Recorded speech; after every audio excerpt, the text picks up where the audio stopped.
Welcome to UN This Week, a global citizenship dialogue with guest speakers creating a better world through human rights protection and humanitarian crisis response. I'm your host, Adam Carroll, with Justice for All and Burma Task Force.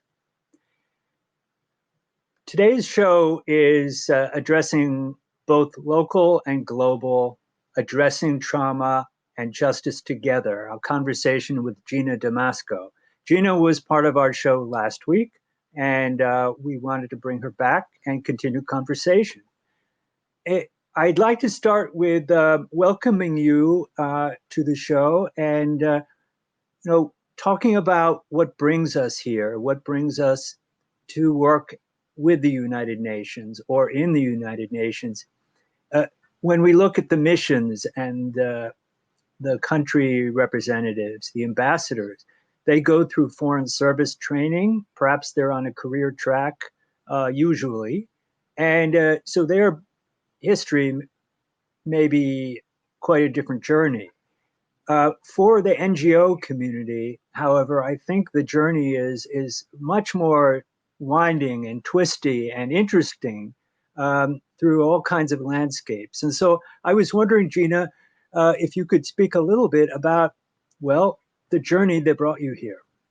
Interesting. That's a great question. Thank you for having me and having me back. I do apologize. My connection was so horrible last time due to the storm that I wasn't able to really hear or feedback much. So I do apologize for that. My background has been very unique. So I initially went to law school at Rutgers University. That's a very social justice oriented, public interest oriented school. And what was really interesting, that was my focus, to work in the field of human rights and civil rights. And my initial interest was doing international human rights work. And as I went through school, I did take a different trajectory professionally at the very beginning and started doing things that I would call much more mainstream, solid legal career. I worked in-house in the telecommunications companies. I worked for a fairly reputable firm representing public sector clients.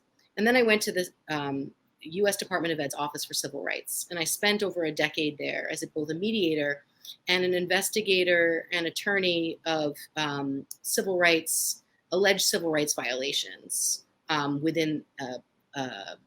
by educational institutions.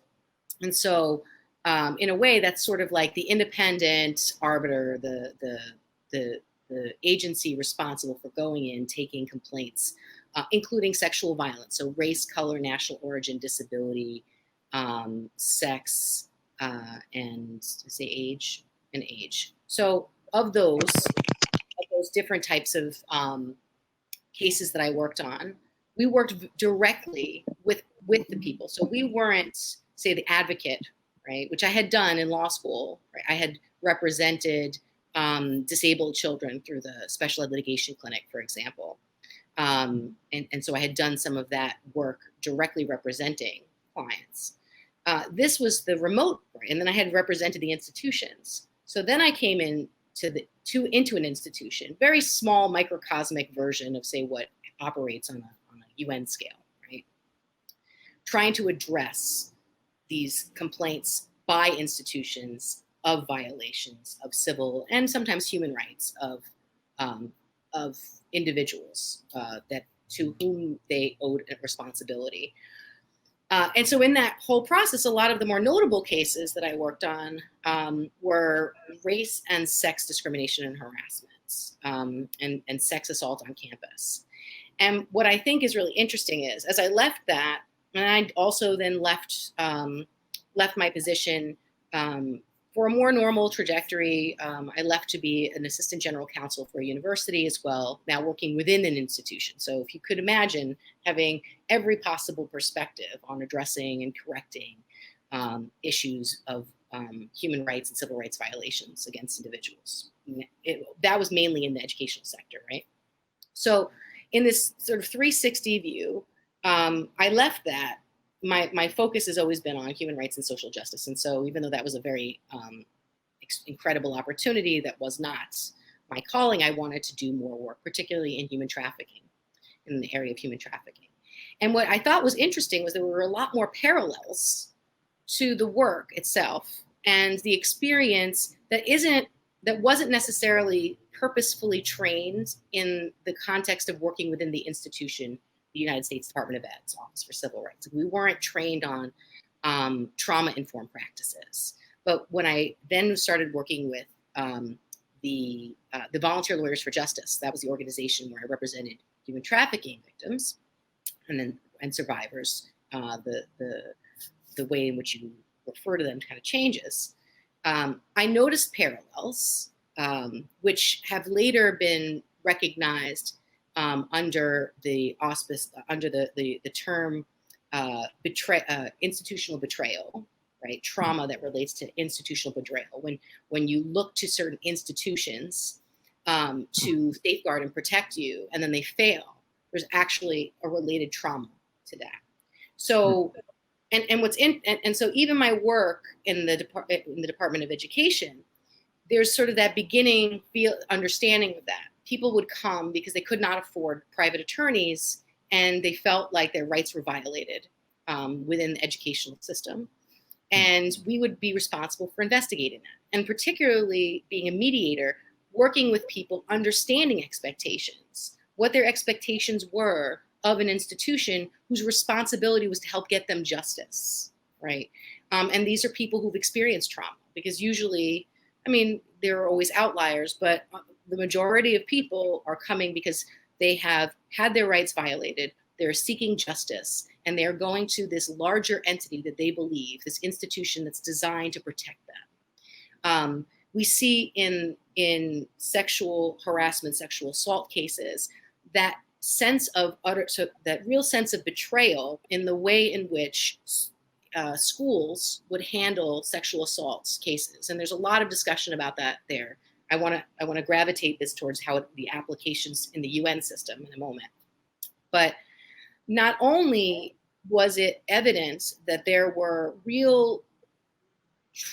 there was a compounded trauma due to what is now called, I think her name is Dr. Freud, and there was another person who really coined that term, where they've experienced the trauma of sexual assaults, they're re-traumatized by going through this process, and then there are these institutional failures and the inability or failure to protect them in that process. And what would happen in many of the educational institutions was that these would go on for a really long period of time.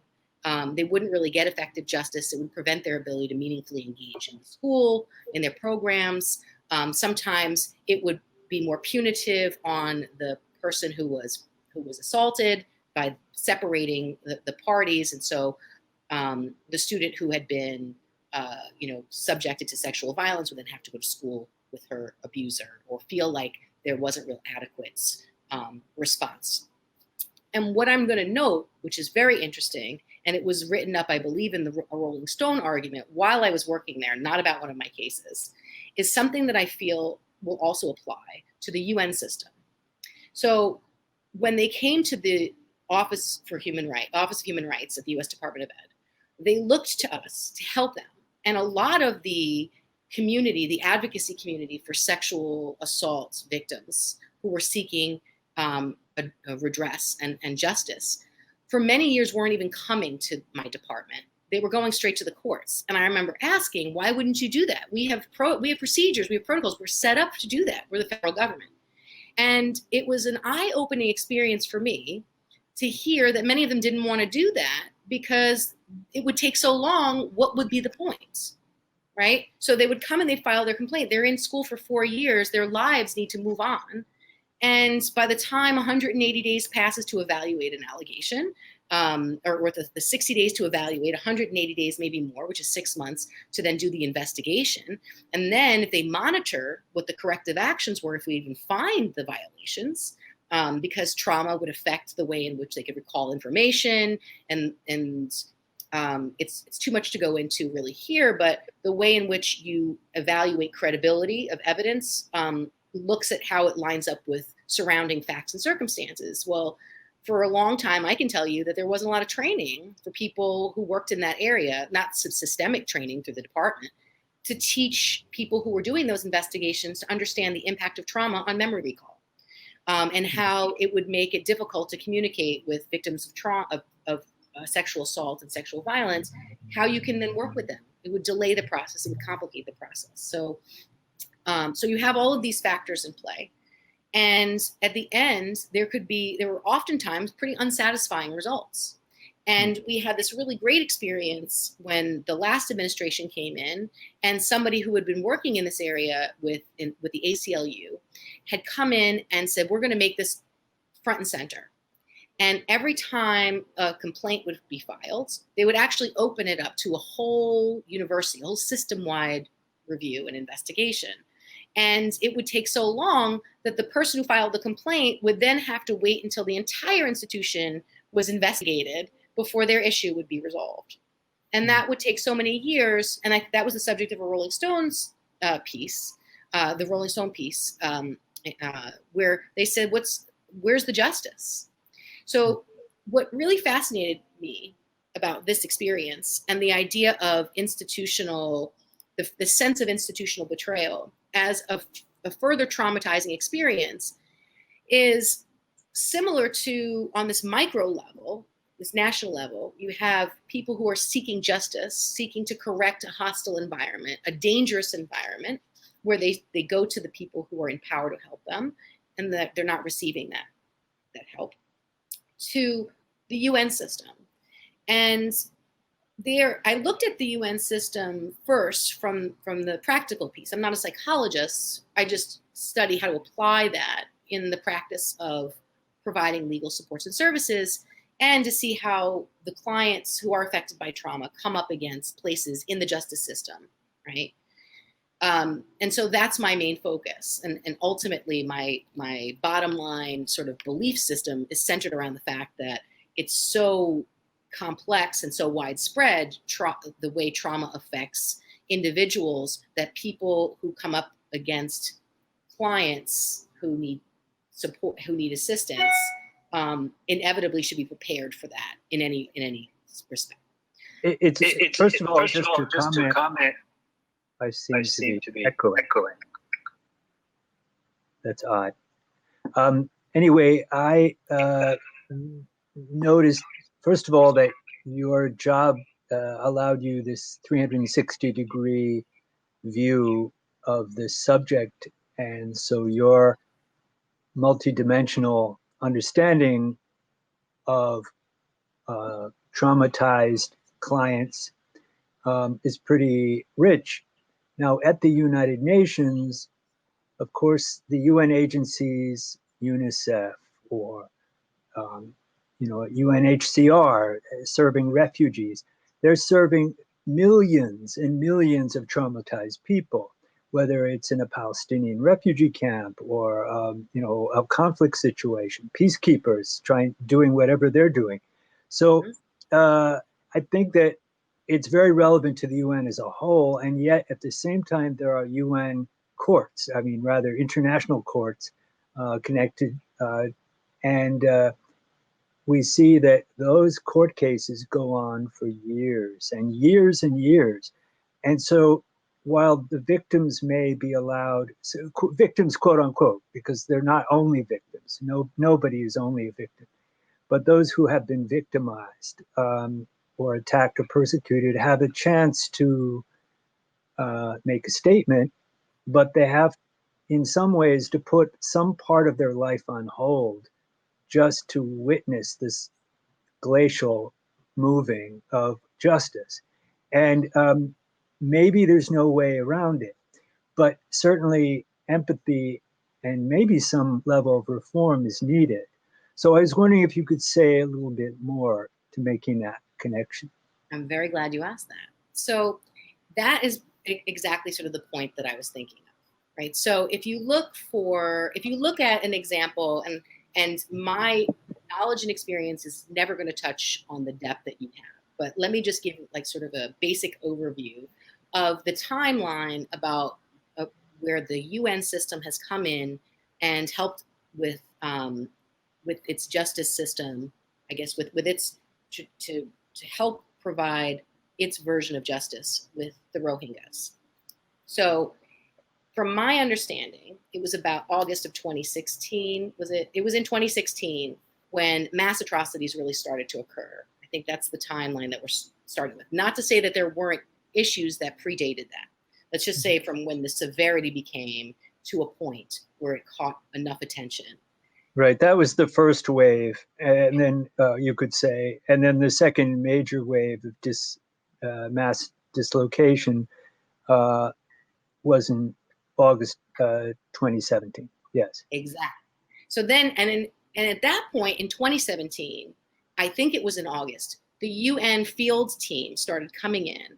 So first you look at that long period of time where people are undergoing human rights violations that are doing things in a community way that are being done, for example, if I were to relate them to human trafficking. They're being stripped of their identity. They're being reinforced by a sense of powerlessness, that institutional betrayal. With the individual human trafficking victim, it's you're not worth it. They commit crimes, at the coercion of their human trafficker. And so they say, well, you've committed crimes. Where are you going to go? Who's going to believe you? But so there's, in both instances, although for very different reasons, they now have this inability to trust in the institutions around them to keep them safe. They have no ability to establish to live in an identity that they've been born into, that they identify with. They're targeted for who they are, and their sense of community is specifically under attack, right? So, mass rapes of women, killing children, killing anybody, but then doing that in a way to degrade the nature, the very foundation of communities, to erase an identity, is occurring. And this is occurring for quite some time. So when I talk about institutional betrayal, I think what's really difficult is that moment of hope when people who are now in those horrific conditions, they have a sense of hope because the UN is here and the UN has come in and they're talking to them, and it's the United Nations. Well, let's flash forward, right? We know that UN Human Rights Council said something, the Secretary General has said something. Gambia came and filed with the ICJ, and the ICJ, I believe in January of 2020, has even issued a determination, all of which are validating the horrors that they're experiencing. So it's no longer that nobody believes you, which I think is the initial horror, which is nobody's coming for you and nobody's going to help you, right? And that's how I make parallels to the experience of why it's so incredibly traumatic, not just the physical aspect, but the psychological aspect for, say, a human trafficking victim who's separated and isolated, right? So you have some parallels there in the way in which they're subjected to trauma. But now they have all of the attention, and it may not be at the acute level of physical violence that's been going on to the point it was at its highest at the waves. But can you really say that it's appreciably better to now be living displaced in refugee camps? And is their situation, in their view, true justice? So there's a sense of the people who are living there are still, I just read something on CFR.org, I can't remember, the Council for Foreign Relations? Yeah. Where, sorry, my brain slipped there, but yes. So most recently, under cover of COVID-19, there have been there's been some violence, not to the extent I think that it was, but there are fewer people on the ground. I think one of my interests is getting a conference to discuss how is the work being done under the constraints of COVID-19, because it provides perfect cover for human rights violations to occur undetected. But also, now people are fleeing, right? They're in Bangladeshi camps. And no matter what that final determination said, which is the epitome of justice, everything has happened and has been done correctly, right? Everything that the UN did and said validated the horrors that this particular group of people have experienced and condemned the people who did it to them. That's everything you expect the system to do. But ironically, now what the whole underpinning, the underlying harm that comes with genocide is defragment, like to fragment, to destabilize, to destroy a culture. Well, the diaspora that's now been created by people fleeing in refugee camps, and now Bangladesh, I believe, I think it was in April, maybe there was a concern that they weren't going to take any more people, and there were boats capsizing of refugees trying to get to Malaysia. That by itself, even not knowing what's going on in Rakhine in Myanmar, former Burma, you don't have to even look at what's going on the ground. You can see by virtue of the fact people would subject themselves to that life-threatening journey to go to a refugee camp, which is not Club Med. This is not their home, to get away from that circumstance. So you look No, it's not. Yeah, right. just to say, it's definitely not Club Med. And one thing about this kind of structural violence that we see in the humanitarian sector, and I don't want to call humanitarian agencies agents of neocolonialism. I don't really want to go there, because pretty much all the staff are trying to do the right thing. But it is set up to provide meals and maybe health care, eventually education. But as far as the Rohingya go, that hardly got off the ground before it was shut down by COVID-19 pandemic.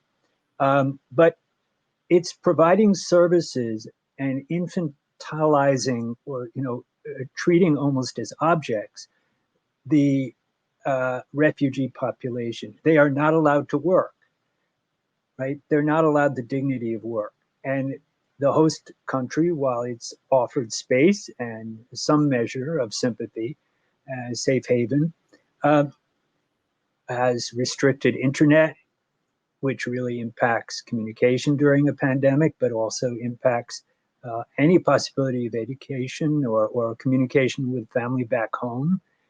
It's a destructive act to completely control the internet and shut it down, which also impacts the NGOs that are working in the camp. Why did they do that? Because last year, around the second anniversary of the mass displacement of Rohingya, there was a huge rally that was organized by Rohingya refugee leadership. From an NGO perspective, this is a great, healthy sign, empowerment. And it was a non-violent rally.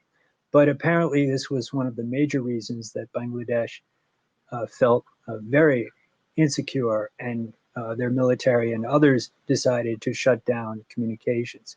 And then again, there's the idea of transferring some of the refugee population to Basan Char. It's all bureaucratic mentality meant to control a population, but not really to empower it, not to work with it.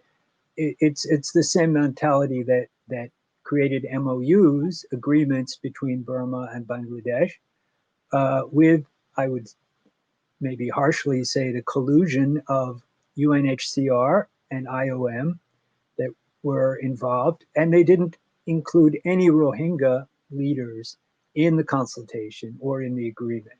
So again, treating people like things. That's what it seems to come down to, even in a space like UN humanitarian agencies, whose mission is so profoundly humanitarian. So it's quite an interesting contradiction and distressing. Well, it's actually fascinating that you say that, because there is a thought that I've had about that too, which is the UN was set up in 1945 to operate based upon the geopolitical structure that existed in 1945 and for much of the 20th century. So the UN only has as much ability to operate as its member states will allow. And through the 40s, the 50s, the 60s, mostly until the transatlantic cable and globalization, and then social media, which is why, and we can circle back, why they cut all of the communication, or they restricted it. Most of that was necessarily channeled through heads of state, right? So when you wanted to mobilize money, influence, power, and and diplomatic support, it had to go all the way through the one figurehead for each state, right? But what we see now in our, and that's the way the UN has been designed, right? You get paid by your country that they give you the money, and then you do things, and there's a little bit of a trade-off because you don't get the money if the country doesn't like you. You get a USA situation where then they start pulling out of things that they don't like, right? So, but what we've now come into, and what you sort of, what you touched on by talking about shutting down the internet, is that there's a lack of real appreciation for the way in which justice now works. So I'm a traditionalist, and I have been a traditionalist, and in the sense that I've always seen the way that the structures we've created have been designed to address injustice, especially with human rights. And in fact, in 2011, I had actually started an expensive, and then I had to drop out of it because it wasn't cost effective, master's at NYU, looking at, from a disciplinary approach, global justice mechanisms, social justice and civil rights, and how, and public policy, and how they all work together now that we have all of these institutions, but they really don't have they're all dependent on consent of the nation states to operate. So the first thing I ever learned in an international law course I took, actually was an undergrad at NYU, the professor said, the first thing he said was, there's no such thing as international law. And I thought, we all laughed because they're like, what are you talking about? This is a class, it's international law.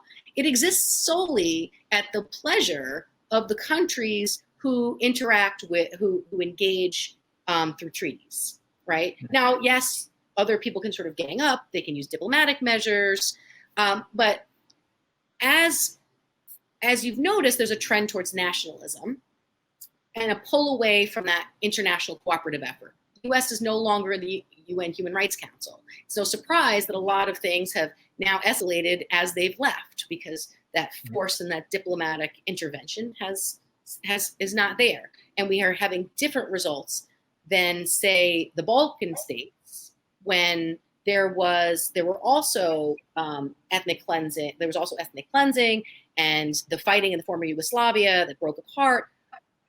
Why was that successful? Relatively so. Like, we don't still see refugee camps. We don't still see the things that we are seeing that extend for long periods of time, where now you have groups of people who are stateless and are living in refugee camps. When did that become sort of acceptable? And how did that tip from, is it because they were European? The same thing, with Holocaust survivors, where there was a place for them to go, where there is no place for the Rohingya, for example. We can joke and say, well, we'll get Jeffrey Epstein's old private island, and we'll put displaced refugees on their own island. But then that sort of encourages that behavior. So where does this leave us, right? Where does this leave us when you think about when you have an institution that has done everything within its mandate, within its power to do? I mean, again, when you look at the level of things that have happened, and all of that is supportive of what the Rohingya have experienced. And yet there is still, I would consider it still a failure, in the sense that they are not appreciably better. There is no reformance of their community. They're not now part of any society. They're stateless, and how are they not still suffering? To answer the question from the beginning, how do you stop that? And I think where the real challenge lies is the UN's ability and understanding the ability to understand and adapt to the changing nature that gives rise to justice. One of the most fascinating things to me is the power of social media as justice, as a major change for justice. I see there's a studio break going to be coming in a second, or a station break. But I'll go on to talk about the parallels between what happened with first the Arab Spring, but more importantly with Black Lives Matter and the most recent movements, and how that is paralleling or almost eclipsing what the UN has been doing as far as justice. That would be great. In fact, we're having a very brief station break. So this is Adam Carroll with Justice for All, and we will be right back after this very short pause.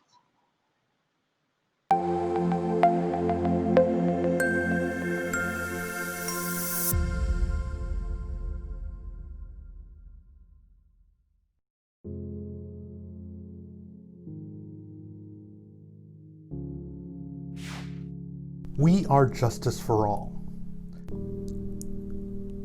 Headquartered in the heart of downtown Chicago, Justice for All is a global humanitarian initiative dedicated to raising awareness for human rights concerns impacting vulnerable minority groups.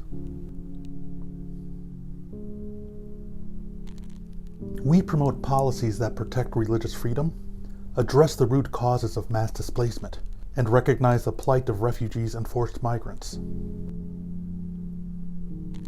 Our diverse team of staff and volunteers, led by Imam Malik Mujahid, work tirelessly to help Justice for All achieve their goals. Past campaigns covered a wide range of humanitarian concerns. Through Bosnia Task Force, imams and leaders of Chicago's Muslim community worked to ensure Bosnia became a top national issue. This led to life-saving American policies in Bosnia. A key accomplishment was helping to get rape declared a war crime. Initiatives also included Kosovo Task Force,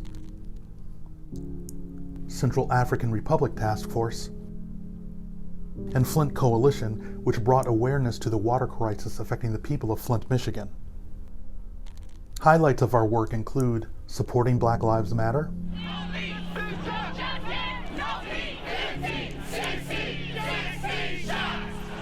Parliament of the World's Religions, addressing climate change. So wasteful consumption starts the ruthless production, and that's where we need all the fossil fuel in the world.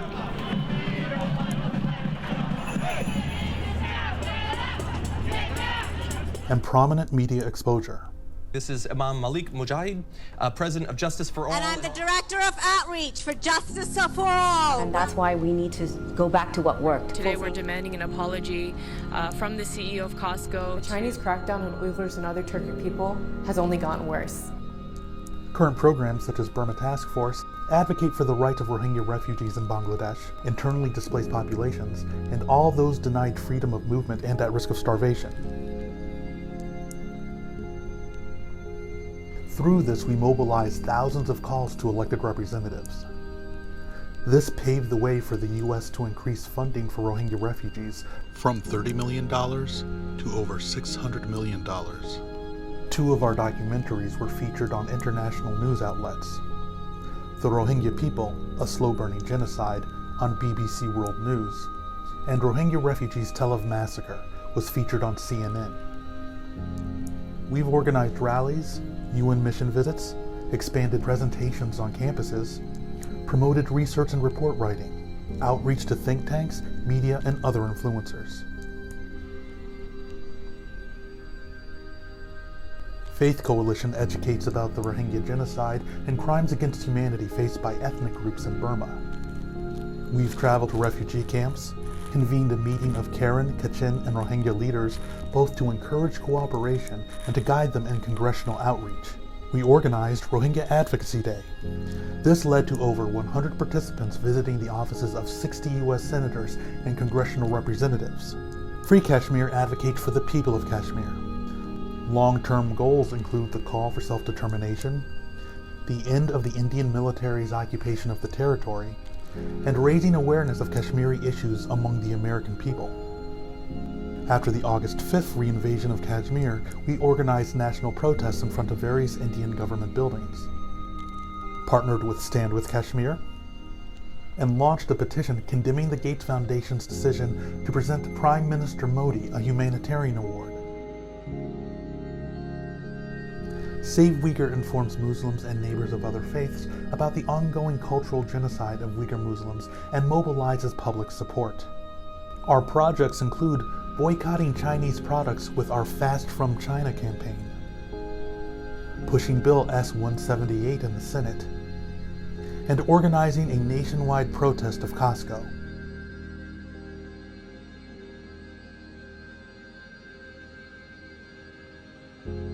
Together, we can continue to stand up for justice. Justice for all.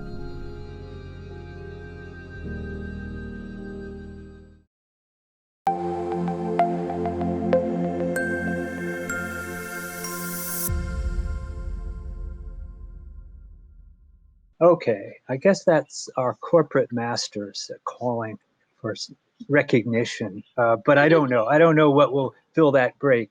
In any case, welcome back.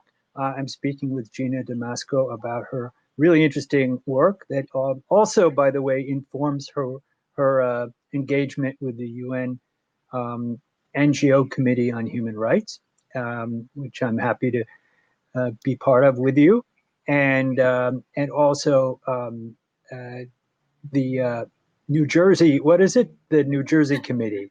So there's a United Nations Association of the USA has several chapters, and so within that, my chapter is in northern New Jersey, and I'm the chair of the Human Rights Committee, and I'm also our liaison to the affinity group for asylum seekers and refugees for our particular chapter. So yes, I do that. I'm also a board member and done some work advocacy at the UN through the civil society units, and the conference last year, the Civil Society Conference at the UN with the UUs. And it's great that with the Unitarian office and with other partners that you can bring this level of thought to various problems, because the UN is a big forum. The NGO committees bring this kind of reflection to the table, and actually, mostly the UN missions, the governments look to us for this, whether it's as expert witnesses in a hearing or a side event or a main event at some conference. We have a question. I think this is from our producer. What is the UN standing on the Rohingya regarding the reinstatement to their own land? How is the UN helping Bangladesh, I guess, in that process of repatriation? I think that's what it means. Well, that is a good question that I'd have to get back to you on. From the information that I saw after the ICJ's determination, I think that now there is, from the last thing that I have read in my understanding, there has been an acceptance that there were human rights violations by the leader, but where the problem has been is the acknowledgement that there have been genocidal acts, and so I think that the problem is less about what's their standing to what's actually happening.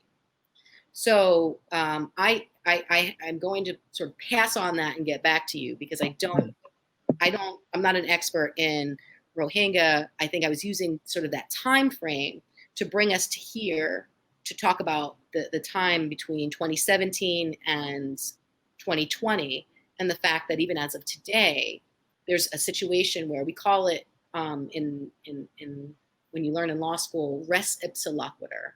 The thing speaks for itself. So when you have which is a very polite way to criticize the dysfunction at the UN, while not alienating anyone. Well, so look at how they operate, and it's not in no way is it a condemnation of what they're doing. They're actually doing an incredible amount of work. So I read a couple of evaluations most recently on the work that they're able to do, and where they have sort of been. There have been recommendations for enhancement or correction, and they really fall in the areas of not having enough support. That they just don't have enough people. They don't have enough people who are trained in that area, and they don't have enough offices to do the work. So that's some of the problem, right? And I'm talking about the Office of the High Commissioner on Human Rights, who's out there along with special rapporteurs. I looked at, and it was really interesting because I'm a procedures person. I have read so many procedures on how people are going to respond to allegations of discrimination, harassment, violence, you name it. So when I looked at the procedures, their manual and how to conduct investigations, I was very impressed, because as I should be, their work very specifically focuses on dealing with populations who are experiencing trauma and in that human rights violation context. And so it's I would say, an incredibly great document. And I wish that every investigative agency that I've ever worked for and that are in my own country and every others would incorporate those principles. But without getting the people I've met from the fact-finding mission and also the IIM mechanism are very, very conscientious about proper ways of talking to people who are surviving genocide and mass atrocities.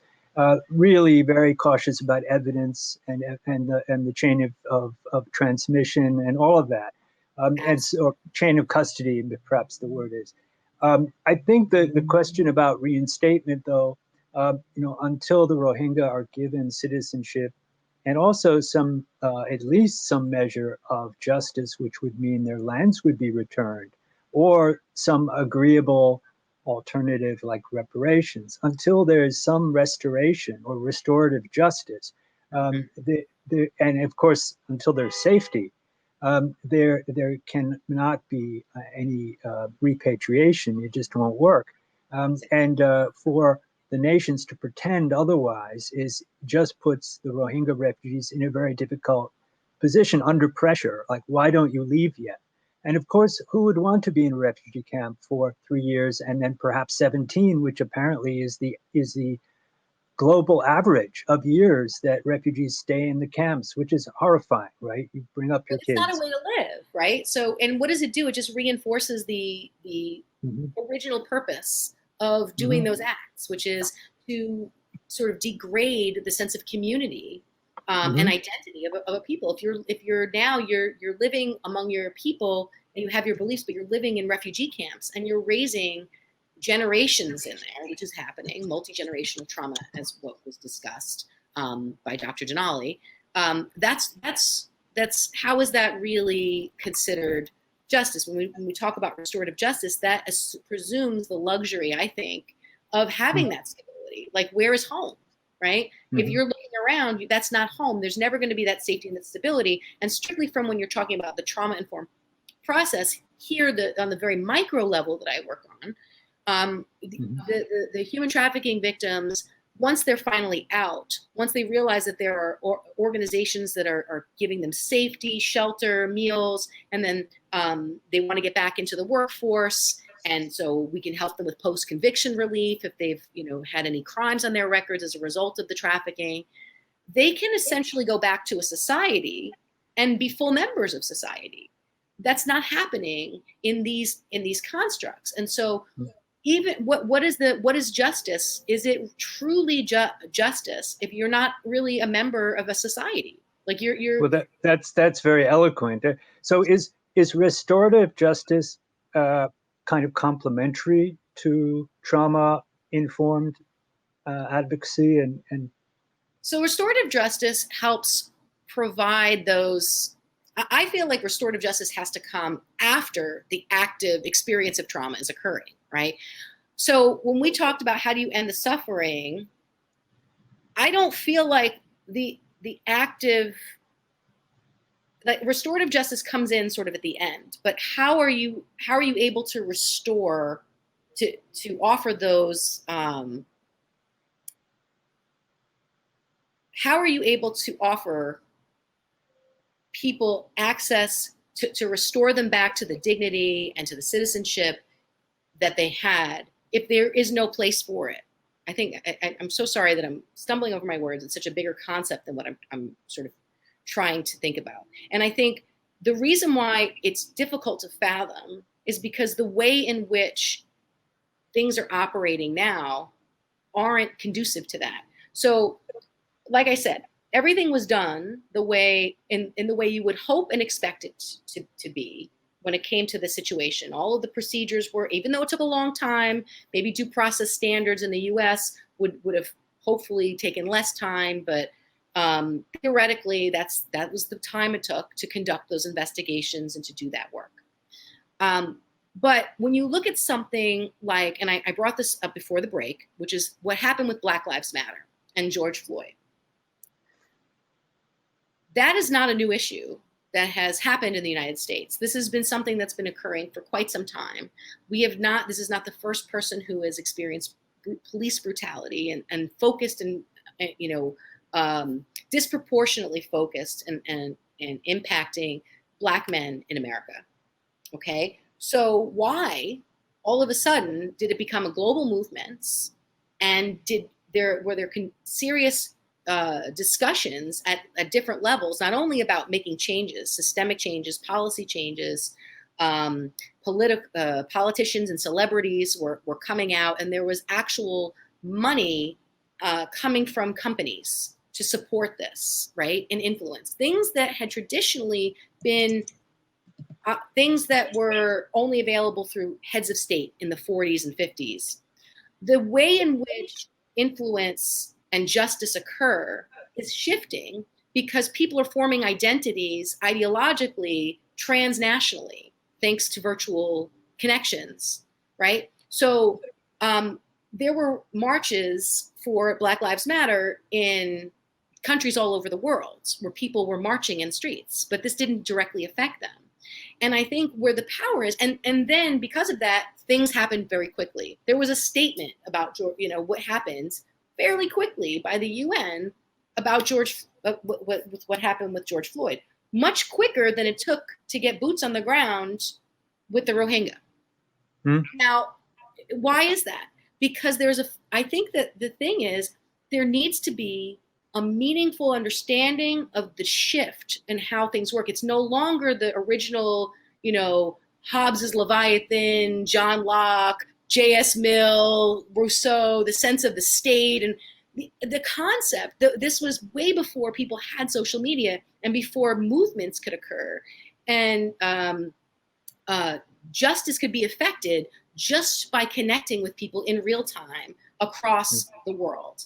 And things are happening faster. I think that first, the UN, to address that point of how does this work, the UN needs to find a way to position itself that way, because that's how you change the figureheads at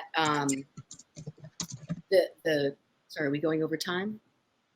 Actually, we have an interesting technical issue, and so we're going to end in just about 2 minutes. Our producer is having some mysterious problems. He said some kind of other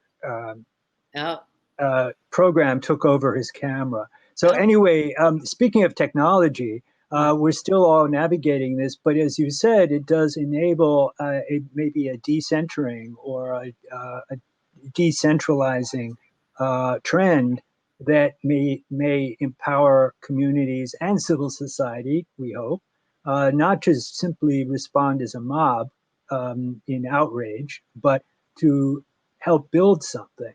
And hopefully that can be embraced by the United Nations system and not seen as a threat.